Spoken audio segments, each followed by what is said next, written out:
салом бинандагони азиз, барномаи навиди бомдодиро ман Амридин Олимов бароятон пешниҳод мекунам ва то 10 дақиқаи дигар шуморо ҳамроҳӣ хоҳам кард. имрӯз чоршанбе 26 май аст ва соат дар Душанбе 11. имрӯз дар бораи ин мавзӯъҳо хоҳем гуфт. Қирғизистон иҷоза надод. Ҳавопаймои Сомон Эйр бо мусофиронаш ба Душанбе баргашт. Ҳамлаи малахи марокашӣ ба киштзорҳо. Вазири собиқи фарҳанги Тоҷикистон даргузашт.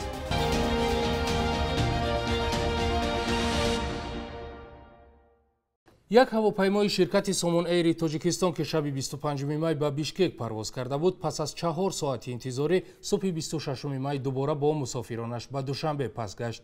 мақомоти Қирғизистон ба тақрибан 200 мусофири ҳавопаймо иҷозаи вуруд ба хоки ин кишварро надоданд. айни замон ҳудуди 100 мусофири дигари тоҷикӣ бояд ба Тоҷикистон ва кишварҳои дигар раванд дар фурудгоҳи Бишкек дар монданд. чанде аз мусофирон ба радиои озодӣ гуфтанд ки пеш аз парвоз ҳеҷ кас онҳоро дар бораи баста будани марзҳои Қирғизистон барои шаҳрвандони Тоҷикистон огоҳ накарда буд. мақомоти Тоҷикистон иддао доранд ки ҷониби Қирғизистон дар ин бора расман онҳоро огоҳ накардааст.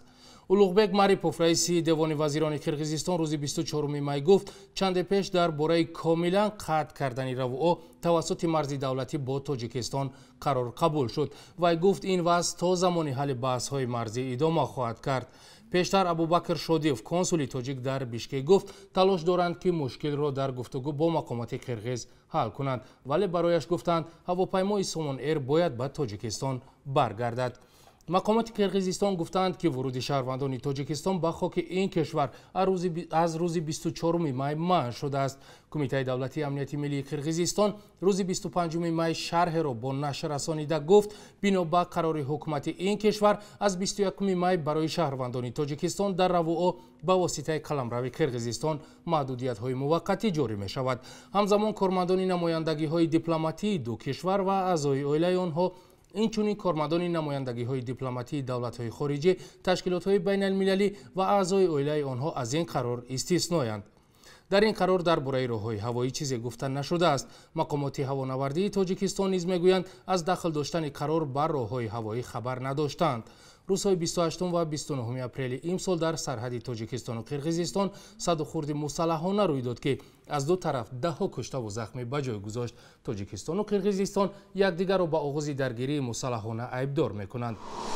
Раҷабмат Амиров, собиқ вазири фарҳанги Тоҷикистон, субҳи 26 май дар синни 67-солагӣ дар Душанбе даргузашт.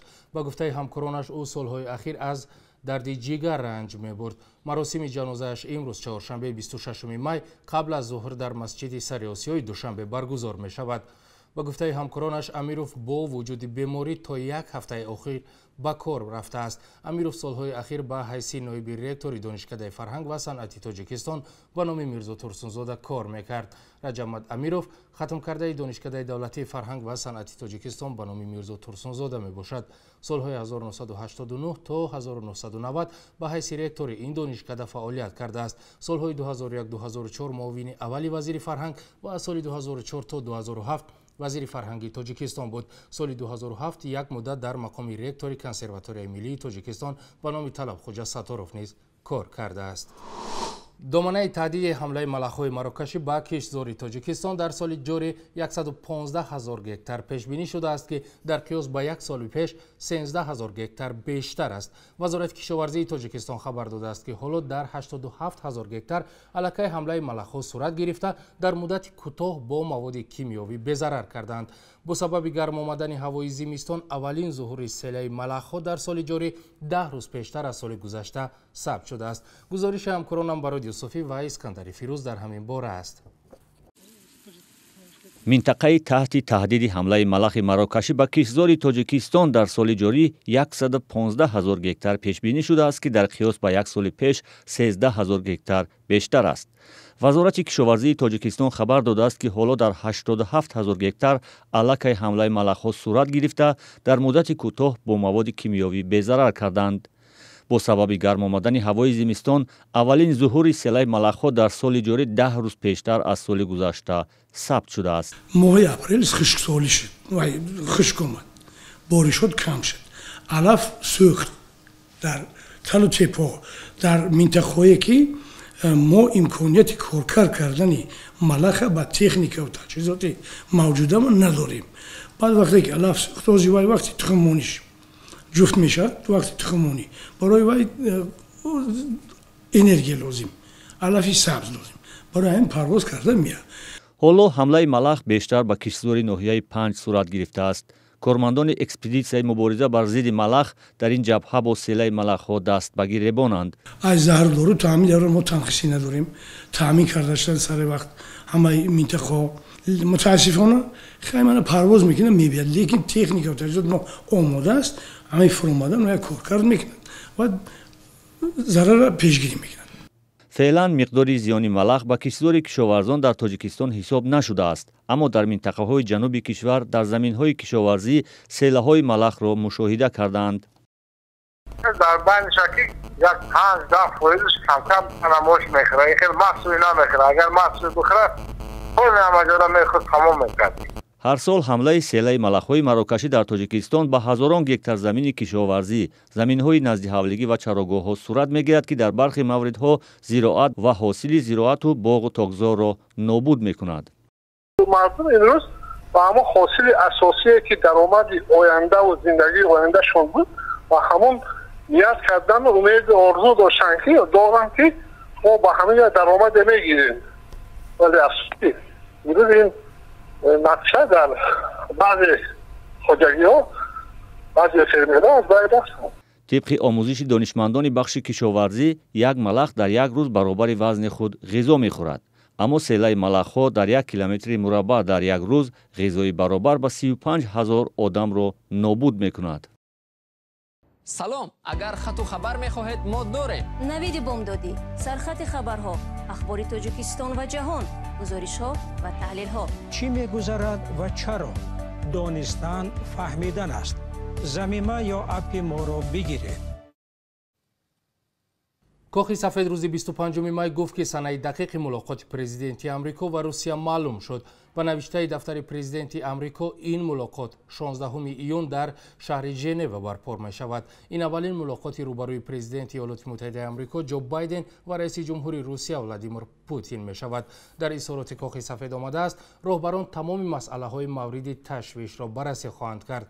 дар идома омадааст ки иёлоти муттаҳидаи амрико хостдори барқарории равобити пешбинишаванда ва мӯътадили амрико бо русия мебошад. кремлин дар изҳороте гуфтааст ки дар мулоқот вазъи имрӯзаву ояндаи равобити иёлоти муттаҳидаи амрико ва русия, мушкилоти марбут ба суботи стратегӣ, инчунин масоили доғи байналмилалӣ аз ҷумла ҳамкориҳо дар муқобила бо пандемияи коронавирус ва ҳалли низоъҳои минтақавӣ баррасӣ мешаванд. дар бахши як рӯз дар таърих ҳамкорам хиромон бақозода шуморо бо муҳимтарин таҳаввулоти таърихии 26 май шинос мекунад.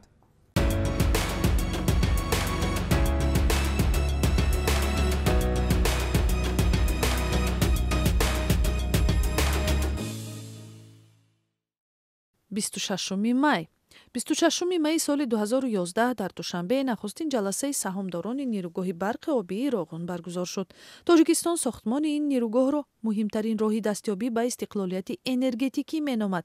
аз фурӯши саҳмияҳо 890 миллион сомони пули мардум ҷамъоварӣ шуд ва мақомот гуфтанд мардум ба дивиденд ва ё сарбахши саҳмияҳо танҳо пас аз анҷоми сохтмони нирӯгоҳ метавонанд умед банданд.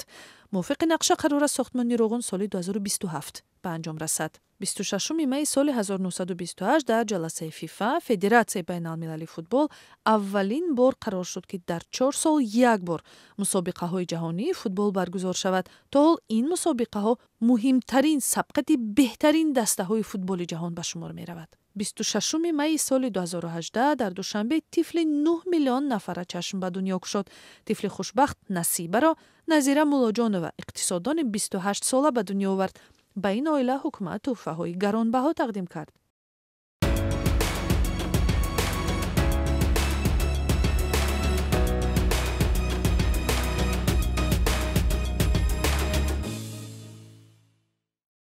бонки миллии Тоҷикистон қурби Сомониро дар нисбати асъори хориҷӣ барои рӯзи 25 май чунин таъин кардааст.